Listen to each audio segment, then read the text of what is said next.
안녕하세요. 저는 2021학년도 인천 전문 상담교사에 합격한 입니다.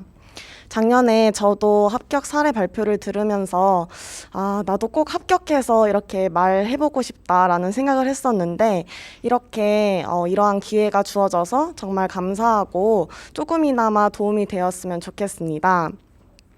저는 PPT가 따로 없어서 합격 수기를 참고하면서 들어주시면 감사하겠습니다. 먼저 저의 배경을 먼저 말씀드릴게요. 저는 먼저 첫 번째로 18년도 후기에 교육대학원에 입학했고 지난 1년 동안 임용을 준비했었습니다. 그래서 교육학은 월별로 끊어서 강의를 수강했고 그 다음에 전공은 1년 패키지 직강으로 끊어서 수강을 했었습니다. 1학기에는 교육대학원에 5가지의 수업이 있었기 때문에 조금 시간이 촉박한 측면이 있었고 후기에는 좀 더 임용시험에 집중하기 위해서 논문보다 개별 과제 연구를 선택해서 진행했었습니다. 그 다음으로는 저의 스타일을 말씀드려보고 싶은데요. 먼저 첫 번째로 저는 장의존형 그리고 숙고형입니다. 그래서 제가 스스로 구조화를 잘 하지 못하고 또 시간이 오래 걸렸기 때문에 저는 따로 서브노트를 제작하지는 않았습니다. 그리고 대신에 스키마를 사용하고 또 단권화 작업을 하면서 계속 같은 교재를 돌려보는 방식을 했었습니다. 두 번째로는 저도 벼락치기 스타일인데요. 저는 처음에는 꼼꼼히 되게 공부를 해서 어떤 목차에 어떤 개념이 들어가 있고를 알지만 뒤로 갈수록 시간이 부족해서 굉장히 후루룩 보는 그런 타입이었습니다. 그래서 많이들 회독을 돌려야 된다 이렇게 말씀하시는데 저는 과연 그 회독이 뭘까 되게 궁금했었는데 저 나름대로의 1회독은 앞부분은 꼼꼼히 보고 뒷부분은 그냥 후루룩 보는 그것을 1회독으로 생각하면서 계속 진행했었습니다. 다음으로는 학습 방법인데요. 먼저 교육학은 짧게 저는 복습 그리고 스터디 그리고 모의고사를 꾸준하게 하면서 계속적으로 버티고자 노력했던 것 같습니다. 자세한 내용은 합격 수기를 참고해 주시고 저는 시험 당일날 교육학 시험지를 봤을 때 정말 정확하게 아는 문제가 딱 한 문제 있었어요. 그래서 딱 보자마자 이거는 지어서 쓸 수밖에 없겠다라는 생각이 들어서 그냥 어떻게 하면 읽는 사람들이 좀 더 수월하게 읽을 수 있을지 생각하고 또 그와 관련된 문제와 관련된 키워드를 그래도 넣어보자 하는 마음으로 적어서 그래도 높은 점수를 얻을 수 있었던 것 같습니다. 다음으로는 전공 방법을 알려드리겠습니다. 저는 크게 여기에서도 복습과 스터디 그리고 단권화를 중심으로 전공을 공부했었습니다. 그리고 교수님께서 강의를 시작하실 때마다 월별 공부 방법을 알려주시는데 이러한 것에 최대한 맞추려고 노력은 했었지만 또 일부만 지킬 수 있었습니다. 그래서 다음과 같이 1, 2월에는 먼저 직강에 와서 형성평가를 미리 풀어보고 이것을 따로 오답 노트를 만들지는 않았습니다. 그리고 복습을 했고 그다음에 자율반 스터디를 저는 처음에 했었기 때문에 선생님들과 어떻게 수업에 대한 복습을 진행했는지 인증을 하고 또 토요일에 만나서는 문제를 풀어보는 형식으로 진행을 했었습니다. 그리고 3, 4월에는 이때는 교육대학원 수업이 같이 되면서 굉장히 바빴던 날들이었는데요. 이때 또 4월부터 기출분석반이 시작되기 때문에 꼭 강의 전에 문제를 풀자라는 약속을 하고 진행을 했었습니다. 하지만 5, 6월 달에 이렇게 기출 분석에 대한 복습을 제대로 하지 못해서 나중에 문제풀이나 모의고사에 있어서 계속적으로 똑같은 문제를 틀리는 실수를 낳았었습니다. 그래서 선생님들께서는 기출 분석을 하시면서 조금 복습을 미리 하신다면 더 도움이 될 것이라고 생각합니다.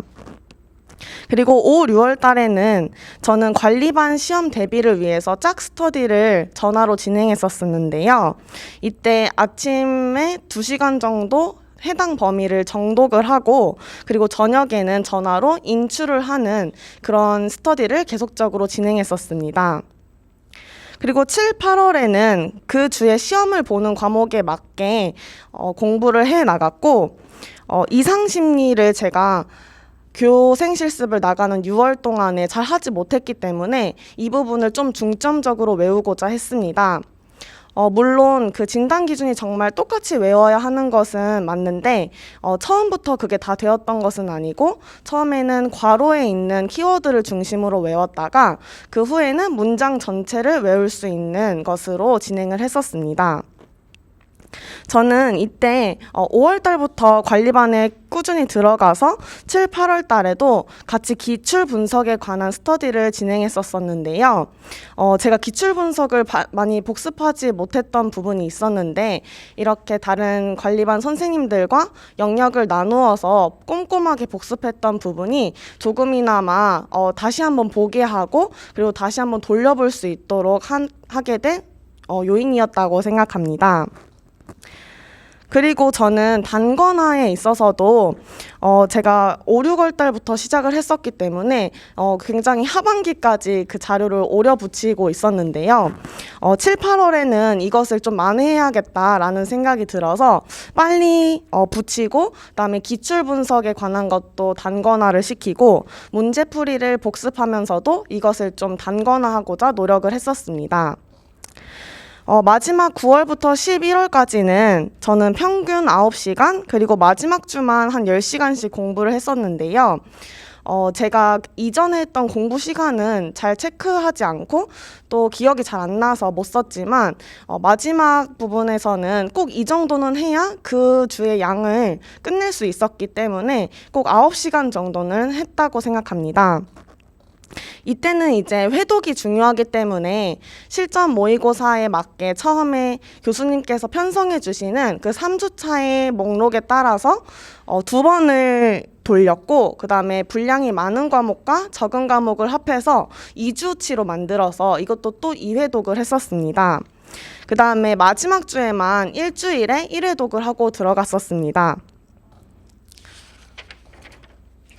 저는 그 다음 장에 있는 좌절하지 말기라는 부분을 꼭 중요 포인트로 삼고 싶은데요. 저는 공부 시간에 있어서 다른 선생님들께서 순공 시간을 올려주시는 것을 보고, 나는 왜 이렇게 시간이 짧지? 이렇게 생각이 들었었는데, 저는 그냥 제가 인강도 집중해서 듣고 또 스터디도 잘 기억해서 인출하는 거니까 다 공부 시간에 포함시켰었습니다. 그리고 두 번째는 시험 전까지 제가 계획했던 대로 했다고 생각한 날이 딱 하루 있었습니다. 그 이외에는 항상 다른 날은 나 왜 이렇게 다 못하지? 라고 채찍하는 일이 굉장히 많았고요. 그 다음에 시험 전날까지도 제가 생각했던 꼼꼼하게 1회독 보기는 실패했었습니다. 여전히 앞부분은 꼼꼼하게, 뒷부분은 그냥 후루룩 넘기는 방식으로 겨우 1회독을 마치고 들어갔었고요. 그리고 분명히 이 회독이 짧아지는 주기가 있긴 했지만 한 달에 다 끝냈다, 일주일에 다 끝냈다, 이런 것이 명확한 것이 아니라 계속적인 연장선으로 보고 계속 공부를 했었습니다. 그리고 마지막으로는 정말 맨날 까먹었었습니다. 시험 전날까지도 이거 또 모르네? 라고 생각한 부분들이 있었고요. 그래도 내가 기억한 것들이 무의식 속에 다 남아있을 거야 라고 생각하면서 의지를 다시 다잡았던 기억이 있습니다. 그러니까 선생님들도 공부하시다가 너무 좌절하지 마시고, 이렇게도 했어도 버티면 합격할 수 있구나 라고 용기를 내셨으면 좋겠습니다. 그 다음으로는 멘탈 관리 부분에 대해서 말씀드리고 싶은데요. 건강한 신체에서 긍정적인 마음이 올 수 있다고 생각합니다. 저도 굉장히 잔병 치레가 많았었기 때문에 중간에는 보약도 먹고, 그리고 시간이 안 나더라도 30분씩은 운동장을 도는 것을 목표로 삼았었습니다. 그리고 불안을 극복하는 것에서는 부모님이나 친구들과도 얘기해보고 또 쉼을 갖기도 했지만 온전하게 누리는 것이 굉장히 어려웠던 것 같아요. 그래서 이렇게 말을 하거나 쉬다 보면 내가 어느 정도 뭘 해야 되겠다라는 계획이 이미 머릿속에 있기 때문에 이제는 해야 될 것 같다라는 느낌을 받았었습니다. 그때에 내가 공부했던 것을, 내가 계획했던 것을 조금이라도 실천을 한다면 불안이 줄어드는 것을 느낄 수 있으실 겁니다. 그리고 저는 시기별에 따라서 마음이 뒤숭숭해지는 기간이 있었다고 생각하는데요. 먼저 첫 번째로는 저같이 병행을 하시는 분들은 교생실습 기간이라고 생각을 합니다. 이때에 저도 이상심리와 특수화 상담을 잘 복습을 하지 못해서 굉장히 힘들었던 기억이 있는데, 이때 관리반에서도 떨어질 뻔했었고, 하지만 이거를 보완하기 위해서 그 뒤로 계속 노력을 했더니 마지막 모의고사에서는 상위권 등수를 또 얻을 수 있었습니다. 그러니까 그러한 시기에 내가 못했다고 생각하는 것보다 조금만 더 버텨서 해보자라는 마음가짐이 더 중요하다고 생각합니다. 그리고 두 번째로는 원서 접수를 하는 기간인데요. 지역별 고민하는 것과 또 저는 증명사진을 미리 찍어놓지 않아서 이런 사진관을 막 찾는 데 있어가지고 굉장히 뒤숭숭했던 기억이 있습니다.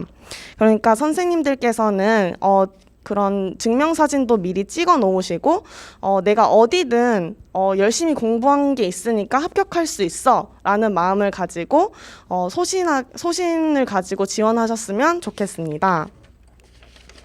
그리고 시험 후와 같은 때에 굉장히 마음이 힘들었는데요.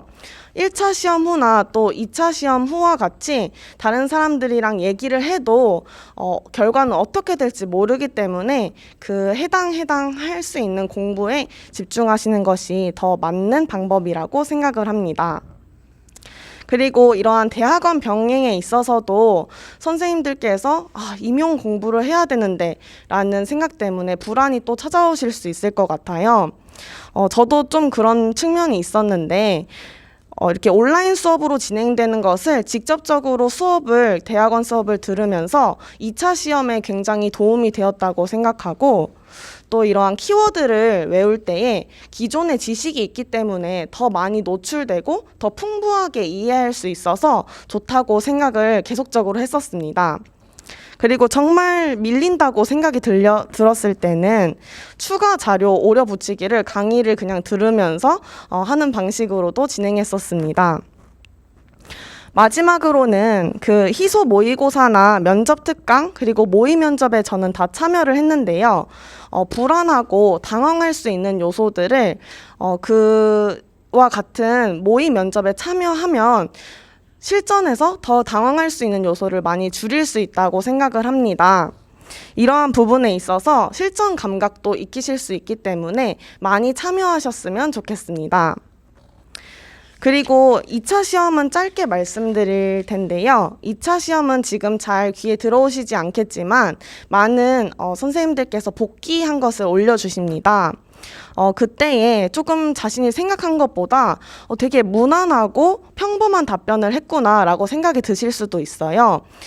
그런데 이렇게 말을 실전에서 하기 위해서는 그 이전에 그것보다 깊고 구체적으로 해야만 그 실전에서 이 정도의 말을 할 수 있다고 생각하시면 좋을 것 같습니다. 그래서 12월과 1월에 스터디한 방법은 합격 수기를 참고해 주시고, 이렇게 스터디를 할 때 말하는 것이 굉장히 중요하기 때문에 처음부터 말하는 연습을 같이 병행하셨으면 좋겠습니다. 저는 마지막으로 1년 동안 이렇게 준비를 하면서 이렇게 열심히 산 적이 있었나? 라고 싶을 정도로 굉장히 힘들었던 한 해를 보냈는데요. 가장 그렇게 열심히 살면서도 저한테 칭찬하지 못했던 적이 굉장히 많았었습니다. 그래서 지금도 그러한 고민들을 하면서 그래도 공부를 하려고 책상에 앉아 계신 선생님들께서는 이미 합격에 점점 다가가고 계신다고 정말 생각합니다. 그렇기 때문에 스스로에게 잘하고 있어 라고 계속적으로 칭찬을 해주셨으면 좋겠습니다. 1년 동안 함께 저와 해주신 스터디원 분들께 정말 감사드리고, 저희를 잘 이끌어 주셨던 이진영 교수님께도 정말 감사의 말씀을 전하고 싶습니다.